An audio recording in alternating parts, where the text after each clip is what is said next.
All right, welcome to Happy Half Hour. This is your weekly guide into San Diego's food and drink culture. Everything you need to know as someone who still uses food as a pleasure Uber in your life. I am Troy Johnson, food editor of San Diego Mag, and that guy, you know, the guy with the glasses on the Food Network thing, that is Jackie Bryant. Hi, what's up? Hi. Jackie Bryant is, I don't know, man, she just loves food. She's been around for a long time. She knows how to write about food. She knows a lot more about food than you actually expect every single time. I think I'm going to stump Jackie Bryant.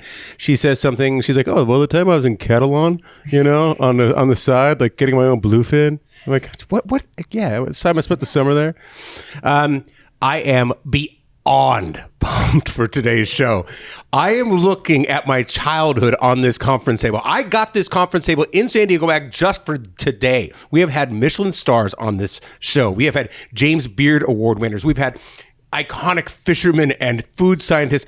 But the food scene is not just about the rarefied, you know, era of like tweezers and your Negroni sort of experience. It's also fast food. And today we have the one and the only Jack in the Box on our show. And I realize that some of you at home are probably going to say, oh my God, Troy, this is a blatant. Are you just selling this? Did they just sponsor San Diego Magazine and you're just going to present this as actual content? And I will tell you that is absolutely not the fact. They are not a silent investor in us. They are, because I'm a terrible businessman. Do you guys want to be a silent investor in San Diego Magazine? We'll see how this goes. Okay, sounds good. Jack in the Box, because their tacos are 2 a.m. tortilla serotonin, because they are born and raised in San Diego. They are our city's only entry into the global fast food pop culture universe. There is Tony Gwynn, there is Tony Hawk, and then there is Jack in the Box, San Diego icons, the Mount Rushmores of San Diego-ness. And also, I was born and raised on fast food. I mean, I don't even know if I would have been able to be fed.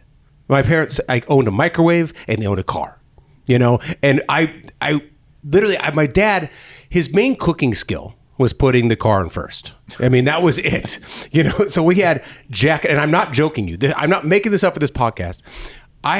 We had a breakfast Jack, 2 breakfast Jacks every single morning of my childhood from like age like 1981 to like 1993. He'd pick me up. He was a divorced dad. He's like, I don't know what I'm going to do with this kid for 2 days. We're going to play some tennis. We're going to go to the beach and we're going to get 2 breakfast Jacks every single morning.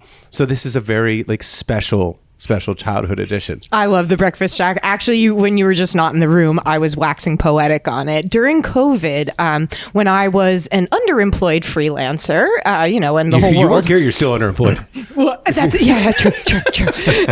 I was living off my PPP money and unemployment. I had a breakfast Jack every single day, and then I would hike for 5 miles, and I did that for about 7 months. Oh, man. Yeah. It was great, actually. And the reason why you say you love them is because they actually have the breakfast Jack actually has a real fried egg on it. It's not like that yellow Orby thing. Unheard of. It is unheard of in the world of fast food breakfast, literally. I know. So, and also, Jack in the Box is one of the great innovators of fast food. I swear to God, this is not paid for. This is just my love for Jack in the Box. Is that they have one of their innovations is actually in the Smithsonian, in their own collection. We'll talk about all that in just a little bit. We're going to get the story behind a San Diego icon. Am I making all this up? I'm trying to think what it was. I think I might know what it is. Yeah, I think you know what it is. We'll introduce that in just a little bit.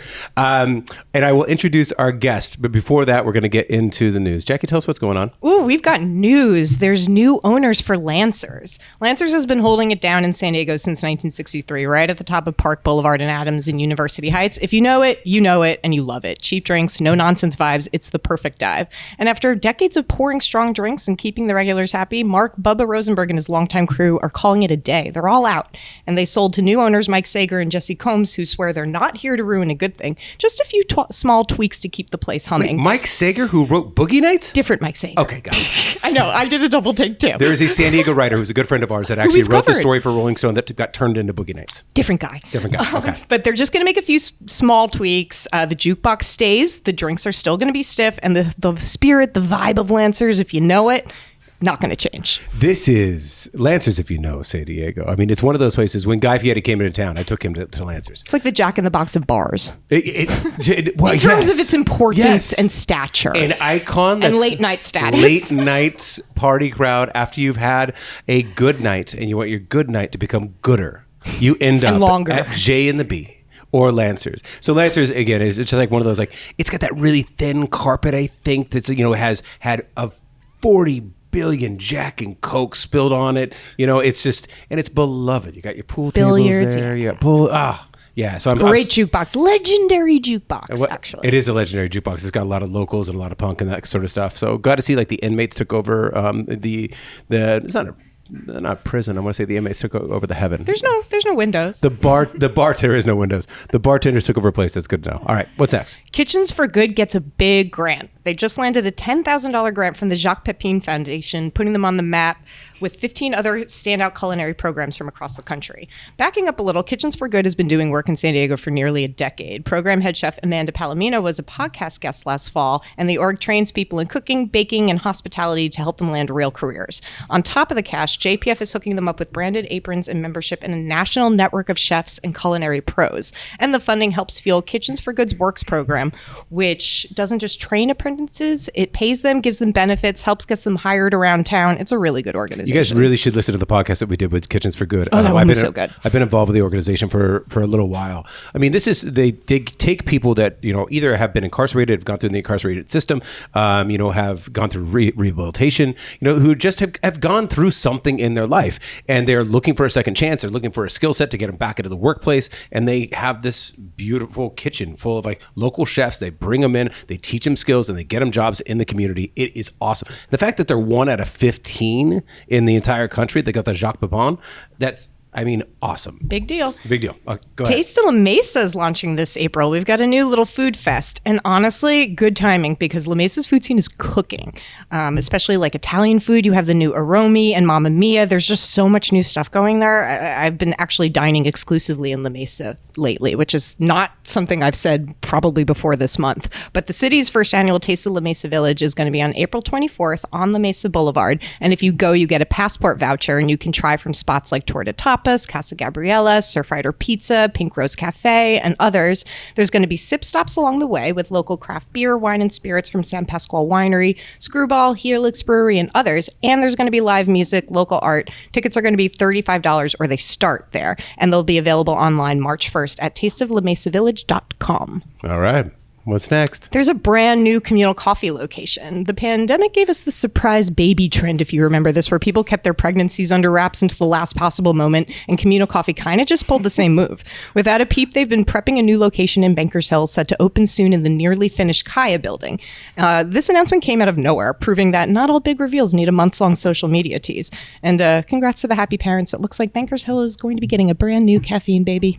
Hey, I spent my formative years in Bankers Hill, which is one of my favorite neighborhoods in San Diego. When I was Feels told like a city. When I was told that I was going to write about food, I did not want to write about food. I thought it was pretentious things for people in soft sweaters. To be quite honest with you, I really did. I was like, I do not want to sit around with my pinky up my whole entire life. I write about punk, I write about hip hop, I write about jazz, I write about art. I had a way overinflated sense of self, but I needed a job, so I took that. And in Bankers Hill, I had my tiny little apartment on the corner of 22nd and E.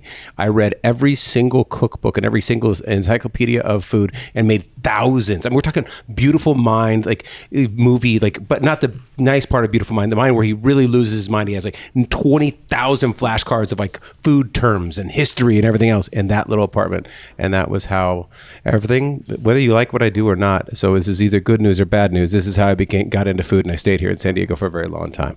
All right, that is your food news for today. Now we are going to introduce our guest. This is Ryan Ostrom. Welcome to. Yeah. Did I say your name right first? Yeah, it was close. It's Ostrom, but close enough. Ostrom. It's so close, but I'll take it. All right. I've been called a lot worse in my life. Hey, by the end of the show, I'll get it worse. Okay. There we go. I'm just going to keep on saying it in a more incorrect way. All right. So Ryan Ostrom, and welcome to the podcast. You joined Jack in the Box 2021. You're in charge of all operations and marketing. Before J and the B, you were at GNC, which you helped transform from a vitamin shop into online kind of superpower. You were at KFC before that. Yep. You were at Kenmore, Craftsman, Sears, Reebok, did branding and everything else. And you finally landed in San Diego, which has been a lifelong dream of yours because you're from Arizona, which is really just the starter school for San Diego. Yes. So true. I fully agree. This is where every Arizona wants to live is in San Diego. Hey, my people from Arizona, we did the same thing. And I'll tell you, I still make fun of all the zonies when they drive around town and I see their license plates and I'm one of them. And I was like, dang, they drive horrible here. It's the zeal of the convert. It's just, I'm like Arizona, I kind of say, hey, I feel like a local now driving around here. So that first day, you're in Arizona, and you're thinking about what you want to do next in your career, and somebody calls you, and they're like, hey, you're talking to somebody from Jack in the Box. What are you thinking on that phone call when you? When I got the call for Jack in the Box, at the time I was at GNC living in Pittsburgh, and it was post-COVID. Okay. Apologies. So a little bit cold. Yep. And I get the potential offer at Jack in a Box, and I actually asked the question. I said, "Where are you guys at again?" Because I even forgot. And they're like, "San Diego," and I'm like, "Play it cool. Don't mess it up. Don't be too aggressive on this. Just kind of make them want you. Don't get too excited. Let's work through this." And my wife, who's born and bred in LA, was in the background going, "Don't mess this up. Do not mess this up. Get us back to California. I'm there." So. Two people from the West Coast, or Westish Coast. Arizona, I think you can call like the Westish. We're wannabes. It's fine. And LA, I can imagine in the pandemic, in the cold, in the winter, in Pittsburgh, which awesome city. I mean, so much stuff. Good food scene, actually. Great food scene. Incredible. We can pretend to crap on every other city that isn't San Diego because we're such homers, and we are San Diego Magazine. It's part of our job. But but I can imagine only in the cold. You're like, I'm going back to San Diego. Well, I'll tell you, my wife had the U-Haul and our house sold, U-Haul packed within 3 days. I accepted this job. And she goes, I already talked to a realtor. The house sold the next day. And I was like, okay, when are we leaving? She goes, U-Haul's coming in 48 hours. And I'm like, okay, I guess we're doing this. I was going to buy a little more time. It was a seller's market in 2021. She was ready. And I was going to take a couple weeks off. And we actually rented a one of those basically like a big minivan, drove it with the dogs, drove it all the way across country. Oh, that's fun. And got back here within like 6 days. Hell yeah. And just saw Clark family along. Griswold, we're going. That's what we did. It was a little bit of fun. Did you eat at every single fast food competitor on the way over so you could R&D some stuff? No, I actually did stop at Jack in the Boxes on the way though. Okay. So that was the best part is being in Pittsburgh, they didn't have them. That's right. And so I was like, I got to get back and eat Jack, which I grew up on. I love Jack. I was the typical high school kid that would be like, before cell phones, I'm Gen X. Yeah, so, I'm pre-cell phone too. Yeah, so we would have to meet, and one person knew where the party was, and then you would have to follow in a conga line for the party. Yep. We would meet at Jack in the Box, and that's where we'd go afterwards. And if you missed the line of cars, you'd have to wait there until you saw someone who knew where the party was. Yeah. And so this is I grew up with this brand, so I feel like I'm in the perfect spot in a brand that I truly love. Yeah, So. but my entire childhood smelled like Breakfast Jacks, man. It was like Dracar Noir and Breakfast G's. I gotta tell you, I love our food. I've worked at KFC. I've worked around food. This is the food I really like. I love our food, and we have a test kitchen at our headquarters. You guys can come down anytime. Oh, because HQ is here. I just realized. HQ is here. We just get the invite to the test kitchen. You can come to the test kitchen, and we have real chefs and cooks, and they make some amazing food. And it is. I have to go to the gym like 8 times a day. So you are relatively fit. Not relatively. You look super fit. Sir. Thank you for I thought you were going to say I'm so fit that it's shocking. But thanks for putting a little caveat on that. I mean, the smash burger, to your point, is really good. It is. It's really delicious. Yes. Well, now that we're talking about food, I want to say what we have here. We have your title at Jack in the Box. PR manager down here. I think you actually went to a store. You didn't get these. You don't have these in your desk drawer at Jack in the Box. I have some for myself. Okay. So we have some curly fries. We have these tiny little tacos. We have. We have. What else do we have? So you have the Big Smash Jack, which is the thing about Jack in the Box. We talk a little bit of crap. That's what we do. We do. That is our version of the Big Mac, but made the way a Big Mac should be made. So with a better bun, I noticed. Better bun, better meat. So it's actually twice as much meat as a Big Mac. So if you actually compare the meat, it's a little skinny little bun Big Mac has skimped everybody on. Yeah. This thing is twice as much meat.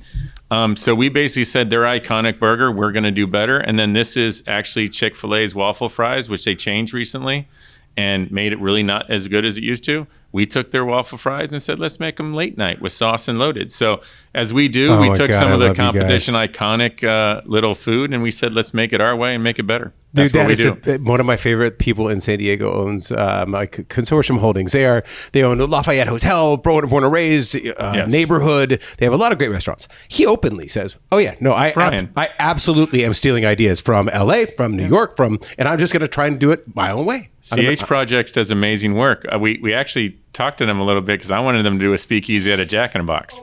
Oh, So if you're hearing this, we're still open to this idea, guys. dear Do it. Arsalan. We're right about it. Okay. All right. I'm going to broker this deal, and it will be the best deal that I have ever brokered in my entire life, aside from my own marriage. You know, I mean, it is. Okay. All right. So, well, let's talk about the food. One thing I want to talk about first, the tacos. What the do you put in those tacos? I mean, why are they so good? You look at that taco, and I got to be honest with you. Somebody said it to me. They were like, you know what I love about their commitment to it? They even deep fry the lettuce. You know, We don't deep fry the lettuce. I will tell you, they're addictive. I say our tacos, you either love or hate our tacos. Does anyone hate them? The more you drink, the more you love them. Like Yes, they are amazing. yes. I've never met anyone who's been able to just flat out deny. They'll say like, "Oh, they're great," and then they'll be like, "But They look terrible. I mean, and I mean this in the most loving everyone way. loves them." And then you bite one, and you're like, "Oh dear God." I mean, if you They're just totally think good. about it, the thing is, we haven't changed the recipe in like 20, 30, 40 years. It's been the same recipe. They're maize tortillas. They're deep fried, as you say. We open them up. We put the lettuce in after they're deep fried, not fried with lettuce. And then we put a slice of American cheese in there. Who puts a slice of American cheese in a taco? Brilliant. We do. That's it. Brilliant. And it is amazing. And what is the meat? I mean, what exactly? What? Come on. Come on. Let's all not the get secrets. all into this right now. Let's all get it. the secrets. Everything. I want it all out now. It's a combination of meats. It's a little bit of soy, a little bit I knew of, the soy. of beef, and a little bit of chicken. It's all kind of or pork. I can live with that. It's a little bit of mix, and that's what's in there. It hasn't changed in 40 years. It's the frankincense and myrrh of San Yes, Diego. correct. So 40 Yeah. years. So it's been clinically proven, is what we're saying. Yes. People are eating it. They're surviving. They They're live having long lives. there. Yeah. They live long lives. Actually, that's what I like to say. Eat our tacos, live a long life. It's been proven. I like that. Okay, you just led me into my next question. If you know Jack in the Box, you know that they are legendary for their commercials. They're legendary for. You're in charge of marketing for them Yes. now. I mean, the commercials and the branding and the sarcasm and the wit and the humor and the ire of Jack in the Box is iconic. Almost not San Diegan. It almost wasn't San Diego. I was so proud of Jack in the Box's all of the commercials, but I mean, especially early on, what really turned me on to Jay and the Bee was there was one commercial and there was a couple people sitting around and they were just crushing like jalapeno popper peppers with like loaded with cheese and bacon and they were just beautiful, well-abbed people. And they're like, eating these 4 to 5 doctors said will actually remove wrinkles from your skin. And then Jack in the Box, Jack himself turns off that commercial and he goes, where the hell did we find these actors? And somebody goes, the cigarette industry. And I'm like, oh my God, that's the best thing ever. I don't even know if you're allowed to do that on TV. That's illegal. So now you as the head, what is your favorite promotion? What is your favorite ad? Come on. There's a lot of them out there. I still think one of my favorite is when Jack. There's two. One is when Jack actually confronts a guest who has rated him bad. This is before really online. He's like, I hear you're talking bad about my burgers, and he confronts the guy at the door, and he basically chases the guy into the backyard, pins him down, and forces him to eat a burger, and says, "Do you like it now? Do you like it now?" And the guy goes, "This is good." He goes, "Okay." He's like, "I'm sorry, Jack." You know, this is almost violent. It's almost crossing a line, and that's if you look at our ads just make you laugh. Yeah. And we've kind of when I joined, that's the first thing I did was we reviewed all our old ads. Yeah. We got that attitude back, and we said, how do we push that boundary where we make people laugh? We don't take ourselves too seriously. And Exactly. we have a good time at it, and that's really what Jack is about. Is what our food's about. We don't take life too seriously. We don't take our food too seriously. And at the end of the day, we just want people to have fun.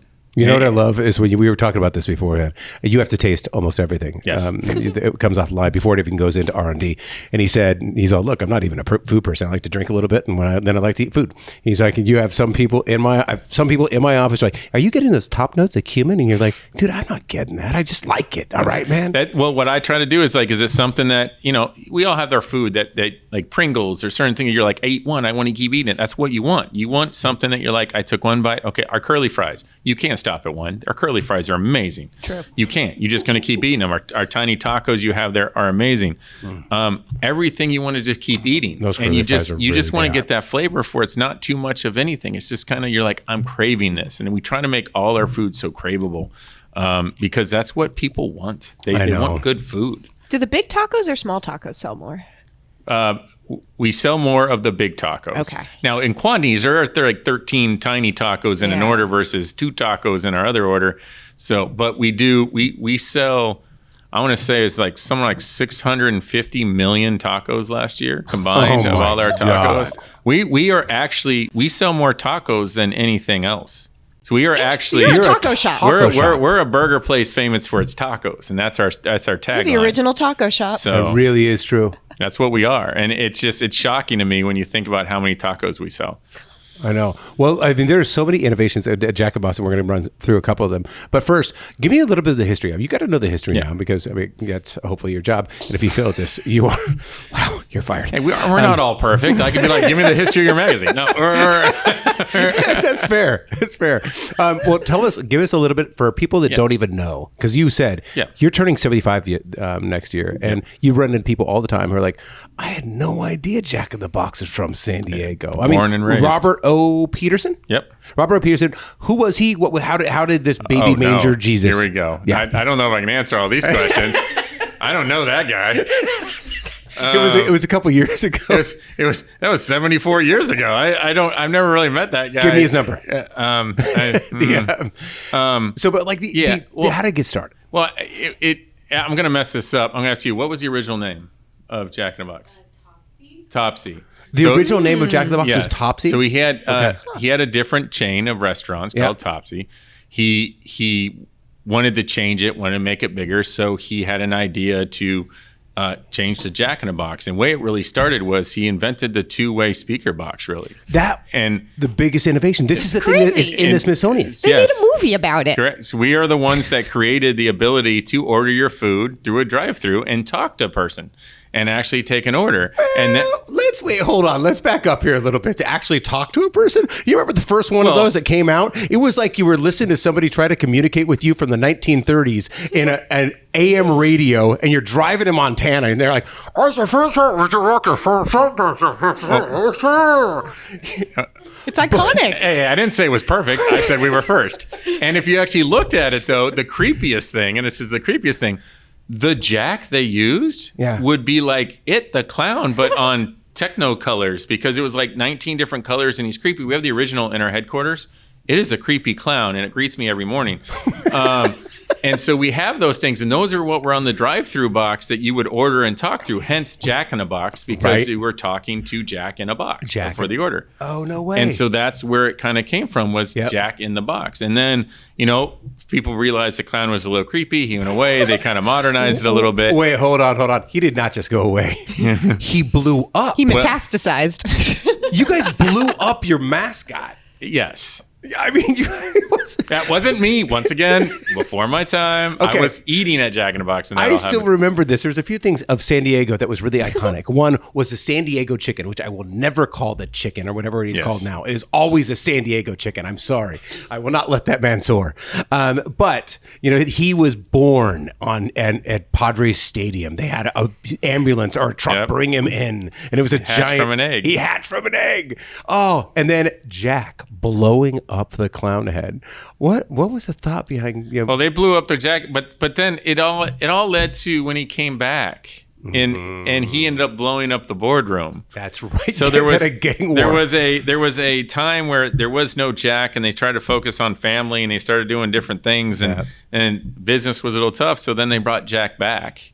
And this is where you start seeing these iconic ads. As Jack came back and actually blew up the boardroom and say, "I can do this better." Good revenge. And this led to all those ads and the creative ads and pushing the limit.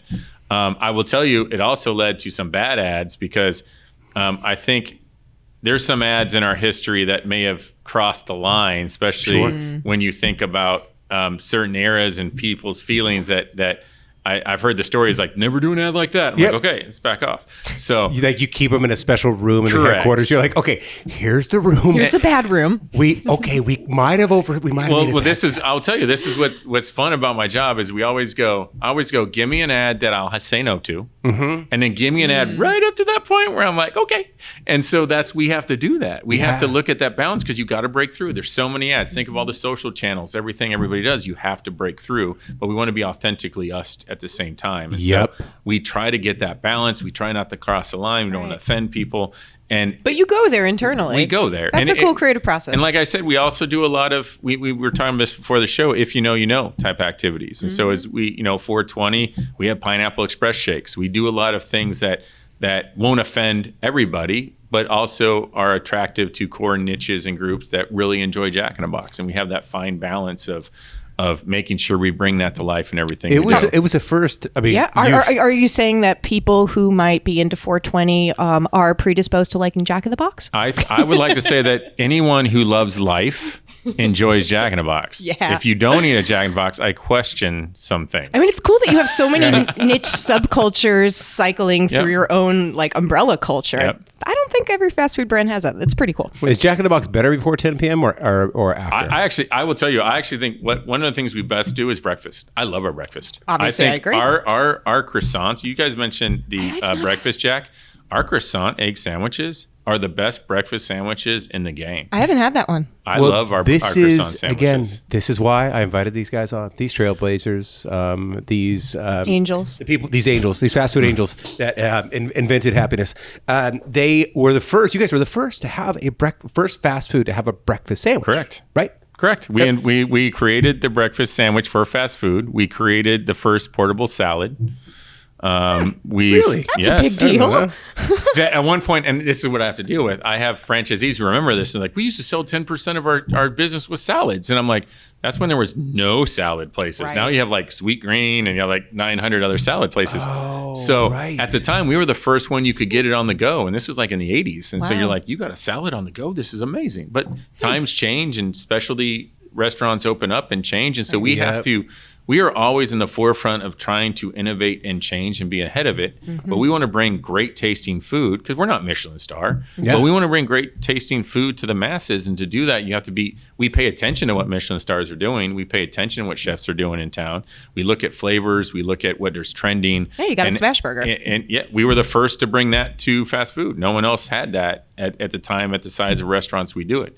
And so we try to do things and break the norm. And plus, the best thing about our breakfast, 24 hours. Oh, yeah, of course. We don't have rules. And the other guys are like, we ended 11. I'm like, shh.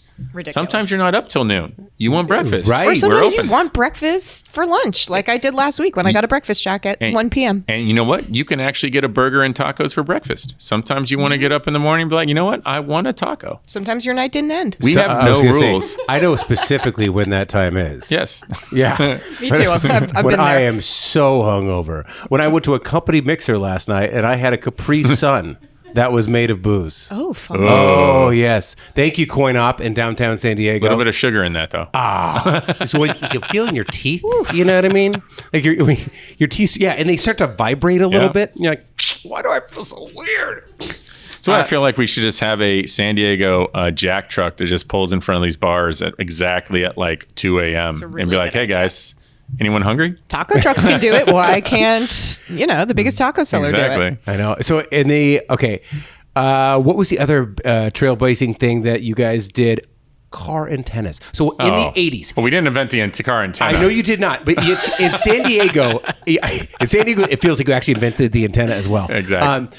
In San Diego, in the 80s. Oh, you have one. Oh, my God. No Okay, way. so we have two car topper jacks, or car antenna topping jacks with us on the conference table right now. This is a defining emblem of my childhood. In the 1980s, it seemed like every single car in San Diego had one of these on it. Am I overinflating my remembrance of my own childhood? Even in Arizona where I grew up, they were on everybody's cars. And I think everyone would still have them today if the car industry actually put antennas back on.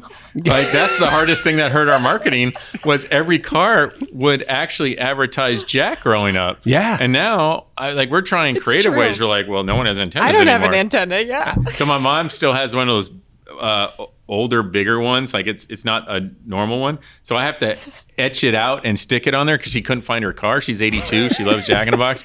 So I had to almost duct tape it on hers to keep it on there. She loves it. That's amazing. And someone stole it, so I had to give her a new one. I bet they're so stealable. Yes, they are. And we have a bunch of them. They come out.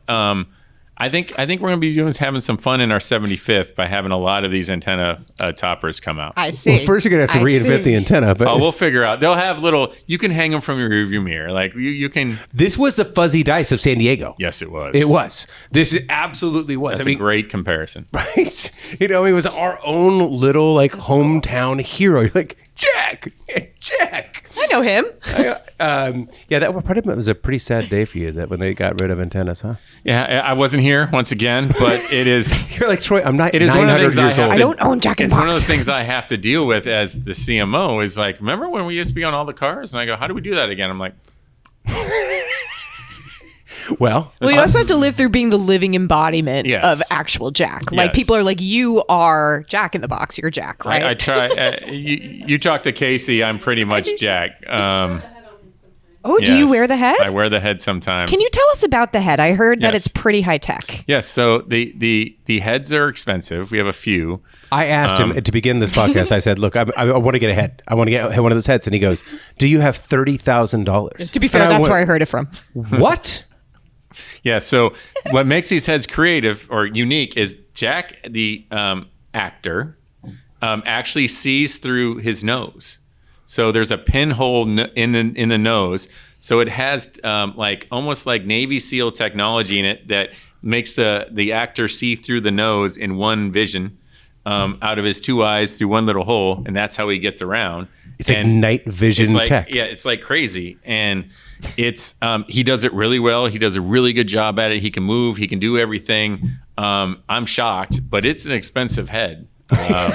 Because when I first joined, I picked it up like day one, and I got my hand slapped. The guy's like, "No, Oh, we have a handler." So it's explains like it. it's like the hockey trophy. Why am I blanking right now? Stanley Cup. Stanley Cup. Thank you. We have a handler that basically walks around. He has the heads, and he carries the heads to the chute, and he gives it to the actor, and he takes it down and puts it in a case, and he travels with the case. It's has We gotta interview the high security, I support need a behind photo it. shoot with the handler. I know. I mean, $30,000 head. I mean, the handler is so classic. It's got its own security detail. This Yes. Jack in the Box head. And doing night vision through that. I mean, because just- you have to have him in it. person. You have to. And he's surrounded by people, and you don't have Yeah. all the peripheral. He He does it. I'm shocked. It's a real mission.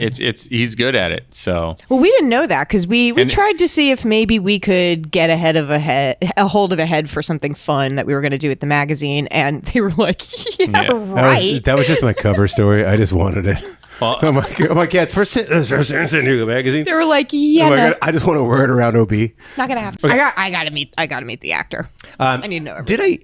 When I think about this, so Jack, when he came out, and that wry sardonic, I understand that was the head of the creative agency. Correct. So he, head of the creative agency at the time, created Jack. Yeah. Helped create the voice, everything else, which is why at one point before my time, Jack moved away from that ad agency, and so we didn't have Jack's voice. I remember. So and if you a remember, bunch of ads got So really that's weird. why.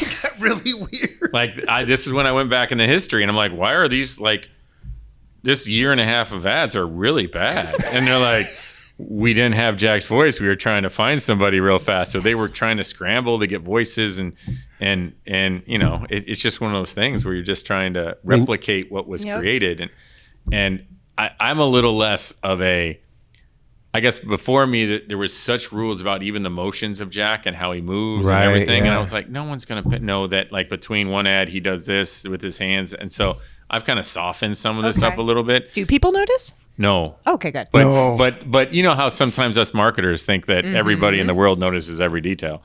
I'm not that detailed to say, oh, his hands are motion. Now, I will say, you know what they do notice? His wedding ring. Oh, So really? You follow us on social. It's kind of creepy. I was going to say, He- do we have a Jack fetish going on? Oh, it's not even close. It's a huge fetish. It's not. It is. He has a following of loyal supporters that I can't even like. If this was a kids show, we couldn't even talk Is about there it. fanfic? There is fan art. Oh my There is God. fan pics. I need to some see are, this. Some are. We just created a calendar that actually has some fan art in it. All right, it's time for me to fess up. I'm a lot of them. Yeah, I just figured it's you with about 9 different handles Yeah. on And a lot of social. them are quite explicit. No, I'll tell you, if you go on our social and you'll see 1,000 comments, probably 800 of those comments will be about how they want Jack. The most unsupposing sex symbol San Diego has ever created. It was basically Raquel Welch Yes. out of San Diego, and then Jack. I'm blushing. This is so crazy. I'm obsessed with it. This is officially my favorite San Diego story. Hey, there's a nice image of Jack. sexy Jack. My Sexy God. Jack. No, these are like thirsty, sexy. Oh, There's he's- Jack in he's a thirst pajamas in trap. front of a He's a thirst trap. fireplace. There's Jack in a wet white button-down shirt. There's Jack on a beach lounging.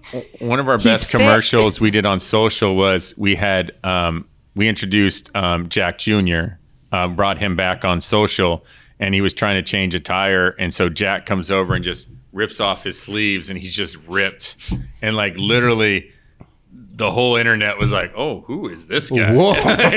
This CEO works out. I do. I think I did. Somebody sent that to me. I mean, it's like you guys in Steakums. Did you ever see when Steakums got a Twitter, like philosopher? Oh, they were funny. Oh my God. They crushed it. Oh, it was the best. It was like this guy. I mean, it was like a PhD in both philosophy and humor. And it was all of a sudden Steakums was my new guru. I gotta watch it. I gotta watch Steakums. All right, so 75 years is coming up. I mean, Yes. this is okay. Can you give us a teaser? Wait. I'm going to back up. Let's talk other promotions. You desecrated the American pastime of baseball, and you put Jack's head on top of the foul pole. Yeah, I just think it's the most iconic thing a brand like ours could do in San Diego. I love it. It's so funny because people people love it. I'm like, somebody said to me like, dude, I hate that. It's a pure sport. I know. You hear their breath, it's just like, and I'm like, I love it, dude. I will tell you, we've had, after we did that, so I'll tell you our little philosophy. So we have a crave philosophy. That's our marketing strategy, which is all about us being cultural, relevant, authentic, visible, easy, distinctive. Yeah. All about being craved. Yeah.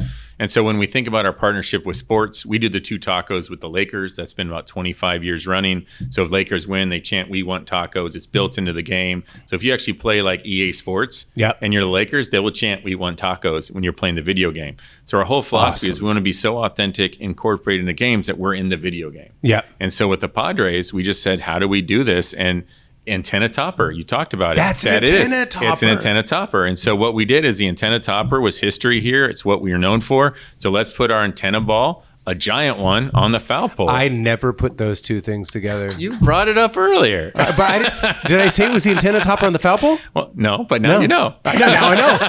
And with the antenna toppers, I understand you guys have sold a couple of those. Yes. Like 32 million? That's a business on its own. When your antenna topper becomes your business model? Yes. Like, that's awesome. And it's just great. I mean, we love that foul pole, and it was so popular that we had every stadium where we have Jack in the Boxes call us and say like, "Hey, Dodgers, like, can we? You want to put No, one? you may not. And we wouldn't. We would not do that because this is a part we love. Is that one of those We guerrilla love marketing things you don't the Padres. advertise? Yeah, Like you okay, won't tell We San love the Diegans you do Padres. it? We love the Padres.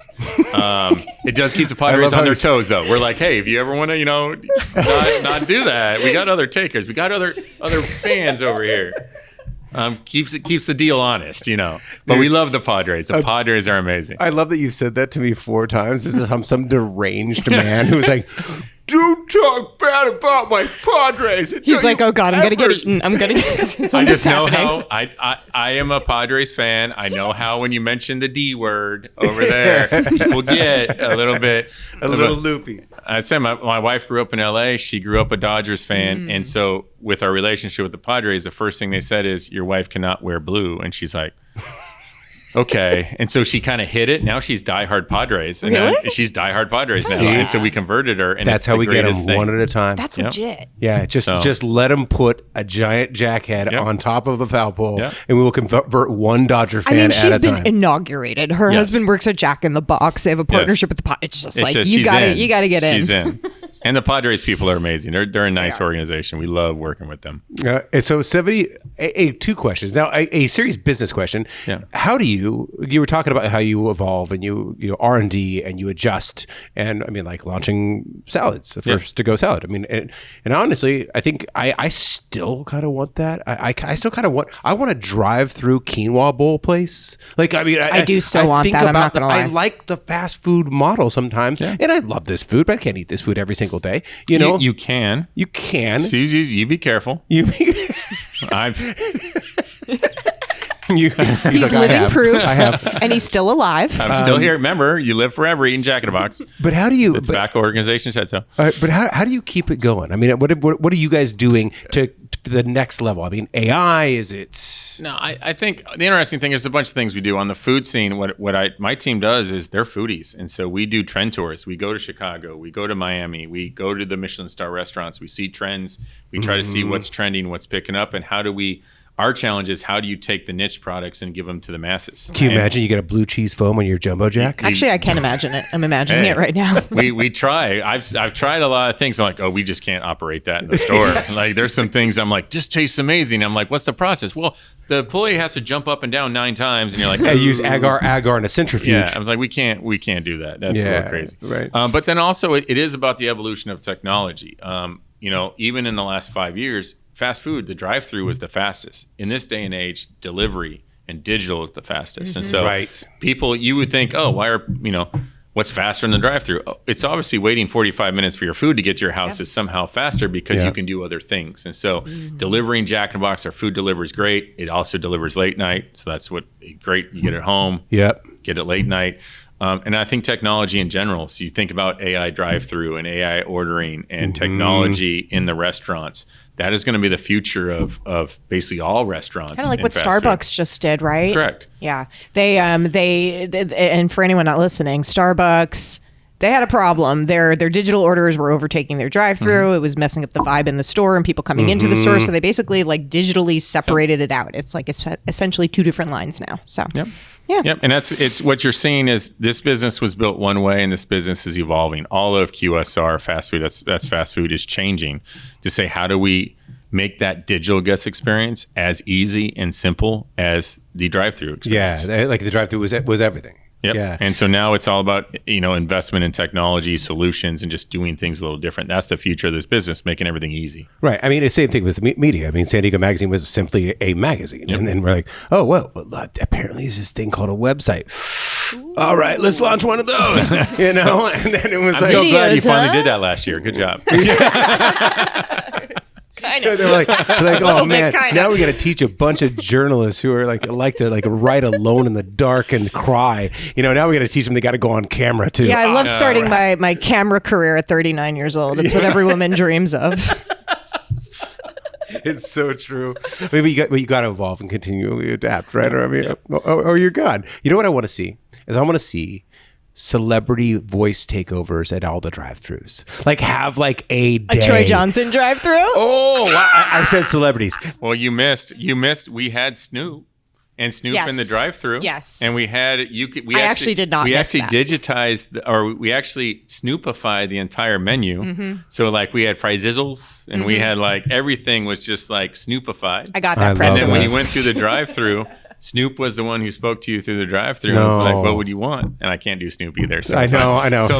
So we had that, and you will see a lot of that with our partnerships because we've partnered. Like we do get a lot of good celebrities. We partnered with Ryan Reynolds. We partnered with Ice Cube. We partnered with Snoop.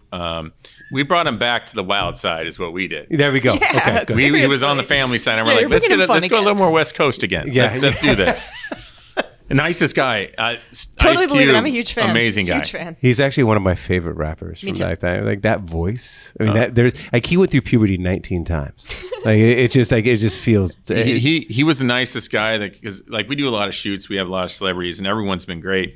But he's the only one that came in and sat down with the team and just started having conversations. He's like, "Hey guys, what's going on?" Like, I heard Snoop you know doesn't what? do that. And we started just talking and riffing with between the whole shoot, and I was like, "You just a generally nice guy." Yeah. And then we exchanged numbers, and now he's in my cell phone, and I'm like, "Hey, Where's your Cube?" cell phone? Does it And come it's in up my as Ice pocket. Cube? Looking around It the does room. come. Well, I said, "Do I call you Ice or call you Cube?" He goes, "You call me Cube." All right. All right, there you go. Hello, Mr. Cube.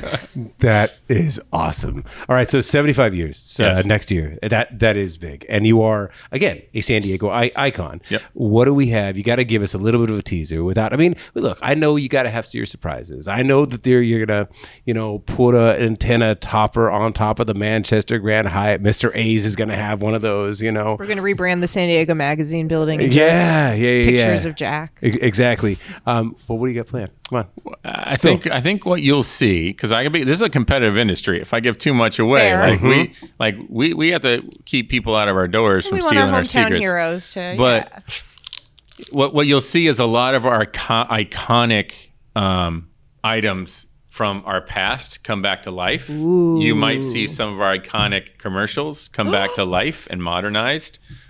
So you'll see some of the great ones that we've even mentioned today come back in a way that is amazing. And so we're working through those ideas and the concepts now. We're going to have fun. It's all going to be about celebrating the 75th year of Jack, especially celebrating San Diego. Yeah. And so we'll do a lot of things in town here in a great, fun way. And is it pretty easy to recruit in your industry because you're San Diego? You're like, hey, I heard you live in Tempe. I heard you live in Pittsburgh. I'll tell you, it depends. It's always hit or miss with people. It's odd to me. I talk to people to recruit for corporate, and I'm like, San Diego. Yeah. Done. And then they're when like, someone says no, I'm like, what? what? It's like, did I What- make the wrong choice then? What are you? No, I would never say that. But I was like, who are you? Like, you're currently in Texas. This is San Diego. I'm like, and then the whole California thing comes up, and you're like, no, this is San Diego. That's California. And they're like, It's so they true. look at me and they're like, but you're part of California. No, it's San Diego. South of Pendleton is a whole Correct. other world. It's like you go through a little warp and you just go up north. So yeah, it is depends, but I think once people know when they get here and they see it, like I think I told you, this is my dream location to live in and be in, and I love San Diego. I love everything about it, the people, the environment, and their love for Jack in the Box. So, Well, look, when you're talking about fast food, which defined all of us growing up, and it defines all of us now. I mean, it's just part of the stitch of a food scene across the country, right? And you always have like emotional memory of it as a kid, especially when you're trying to feed a whole family. You're like, I'm not going to take them to Le Bernardin. I think I'm going to go to J and the B. Yeah. And plus they'll like it more. But where the hell was I going with that again? Okay, here's where I was going. Okay, dude, you started talking about if you know, and all of a sudden I just went there in my head physically. We've got a lot of stats today. You've sold over 32 million antenna toppers, which is nuts. You invented the two-way speaker of the drive-through. You sell more tacos than you sell anything else on the menu. You are now a taco shop. Any other stats, any other like major points that we missed about Jack in the Box's lore, about this beautiful oral history of an icon? Jack has fetish fanfic? I'm still not yeah, over yeah, that. yeah. And actually other people in the office heard. I just got a text saying, are you guys talking about Jack in the Box fetish? I was like, yes, more on that later. I will say that the one thing I'll tell everybody listening, if you haven't been to a Jack in a while, do it, because I hear stories like you said when that's fair. during COVID, I did this, and when I grew up, I did that. The food's only gotten better, And I love our food, and I'm a fast You foodie. genuinely said that, and I could tell when somebody's bullshitting. And even though you seem like you'd be a good bullshitter, you're not bullshitting. You know, so now The CMO never. never. But you were like before and after. You're like, no, I love this. I ate a lot. You know? It's good. I mean, I do have to have a basketball game tonight. I have to balance it all out. But at the end of the day, I love our food. It's addicting. It is good, and it takes you back, I think, to when we really try to say, how do we make our food like it used to be? Yeah, and I think we're really getting there, and we're getting to a place where people enjoyed it. So awesome. Well, thank you so much for sharing with us the oral history of a San Diego icon, Tony Gwynn, Tony Hawk, Jack in the Box. Is J and the B is based in San Diego, but it's mostly based in my heart. And so it's so funny. I've told a few people about this podcast, and they're like, didn't you just have Addison on there? And I'm like, yes, I did, sir. Someone said, didn't you just have People's Market the do other you know day? I was how like, it's much fine. Jack in the Box you can get for just one night at Addison? Like you can take that in there, and you can be like, you can feed yourself for a month. I know. That's a fun photo shoot, too. Keeping food in perspective, everybody. All right. Anything that I should tell people? Like, I mean, obviously, what is the J and the B Instagram handle? Do you know it? I don't know. That you started in social media.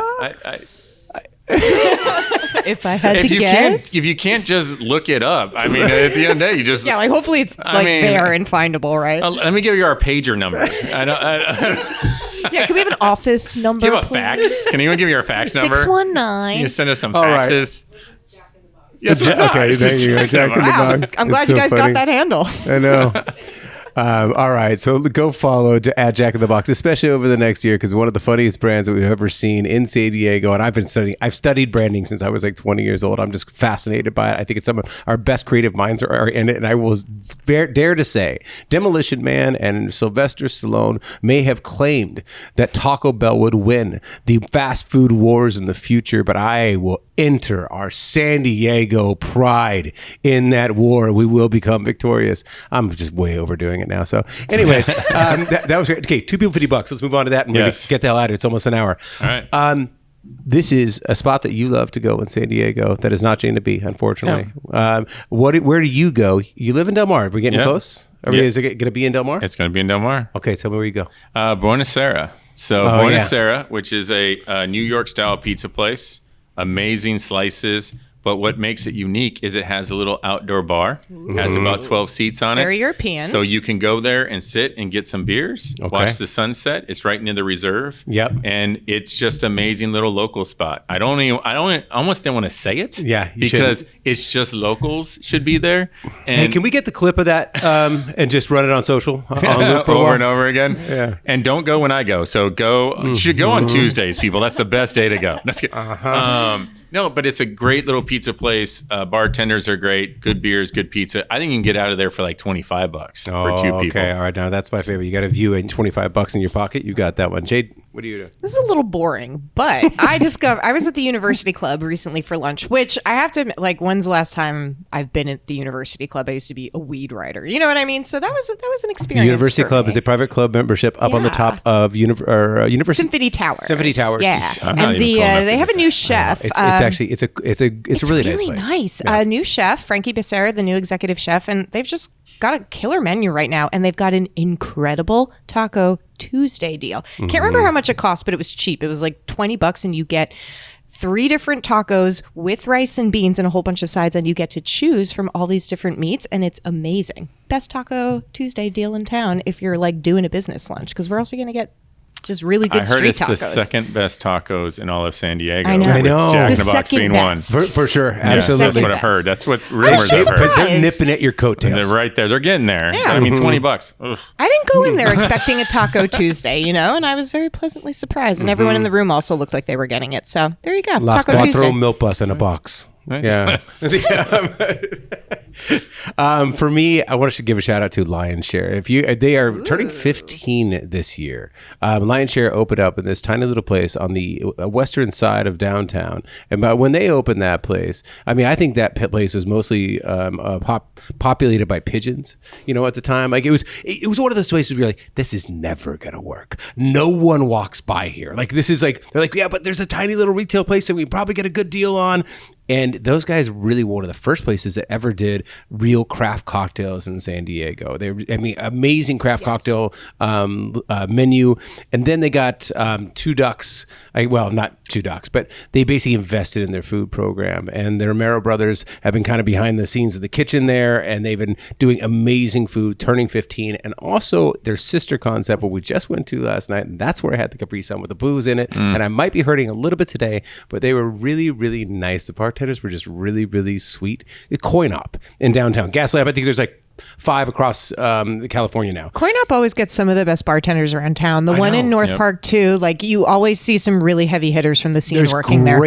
So it's arcade games. So you're playing pinball, you're playing Duck Hunter, you're playing whatever it is. But you order a drink and you're like, oh holy shit, this is an amazing cocktail. And then you get to be like 15 again. I think they got like He-Man, like one of those like blow up He-Man things that you used to punch as a kid. You know what I mean? You had like the weighted bottom, so when you hit it, it would come back at you. They've got this whole like diorama of 80s arcade culture in there. It looks like a zoo enclosure of that kind of stuff. Just a good organization. That's it. Yep, I agree. And right now, I'm going to crush a tiny taco. They're even good cold. They're very cold. I've had them cold, warm. Cold, warm. I was focused on the smash burger though. Yes. Ryan, thank you so much for coming on and sharing the legend. I look forward to 75 years. Don't fuck this up. I won't. And we're looking forward for our cover of San Diego Magazine coming up. That's amazing, right? Exactly. I mean, I would really love for that to happen. We tried to do it last year without you guys even knowing. San Diego Magazine in a box coming at you in 2025. Thanks, you guys. We'll be back next week.